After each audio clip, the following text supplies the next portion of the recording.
Hi everyone, it's Naga Max.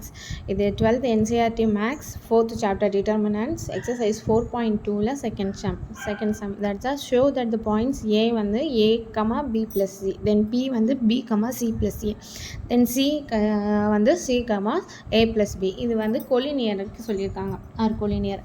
நம்ம first என்ன பண்ணலாம், ஒரு மேட்ரிக்ஸஸ் இதில் இந்த பாயிண்ட்ஸ்லேருந்து நான் எடுத்துக்கிறேன். A, B plus C, then B, C plus A, then C, A plus B. நம்மளுக்கு தெரியும் லாஸ்ட் டேர்ம் நம்ம 1 போடுவோம். ஓகேவா, இப்படி எடுத்திருக்கேன். இப்போ கொலினியர் அப்படின்னு சொன்னால் என்னன்னு உங்களுக்கு தெரிஞ்சிருக்கும்னு நினைக்கிறேன். கொலினியர் அப்படின்னு சொன்னால் எல்லாமே எனக்கு ஈக்குவலாக இருக்கும். அதாவது 2 sides 3 sides எனக்கு ஈக்குவலாக வரும். அதுக்கேற்ற மாதிரி நான் அந்த ரோவை வந்து சேஞ்ச் பண்ணுவேன். இப்போ என்ன பண்ணலாம், ஃபஸ்ட்டு எல்லாத்தையும் இந்த இதையும் நான் ஆட் பண்ணிட்டேன் அப்படின்னு சொன்னால் எனக்கு A + B + Cன்னு வந்துடும். அதை நம்ம காமனாக எடுக்கிற மாதிரி பார்த்துக்கலாம். நான் செய்கிறேன், நீங்கள் பாருங்கள். இப்போ ஃபஸ்ட்டு அப்ளையிங் C1க்கு வந்து நான் என்ன பண்ண போகிறேன்னா, C1ல் C1ஐயும் C2வையும் ஆட் பண்ணி நான் C1 காலம் 1ல் நான் எழுத போகிறேன். அப்போ ஏயோட இந்த B + Cயும் நம்ம ஆட் பண்ணுவோம். அப்போ என்ன ஆகும் அப்படின்னா A + B + C இந்த டேர்மை. அடுத்து இதில் B plus C plus A, then C plus A plus B.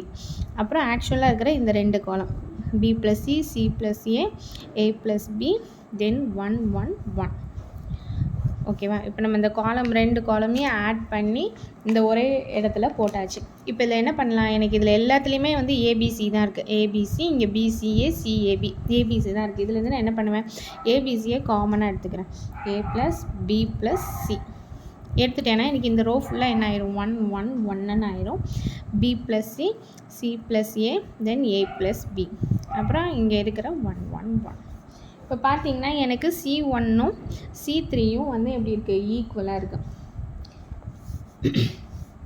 ஈக்குவலாக இருக்கிறதுனால A plus B plus C into என்ன ஆயிரும், எனக்கு 0. இப்போ எனக்கு டோட்டலாகவே 0ன்னு ஆயிரும்.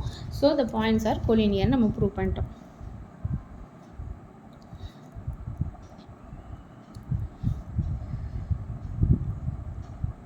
That's all.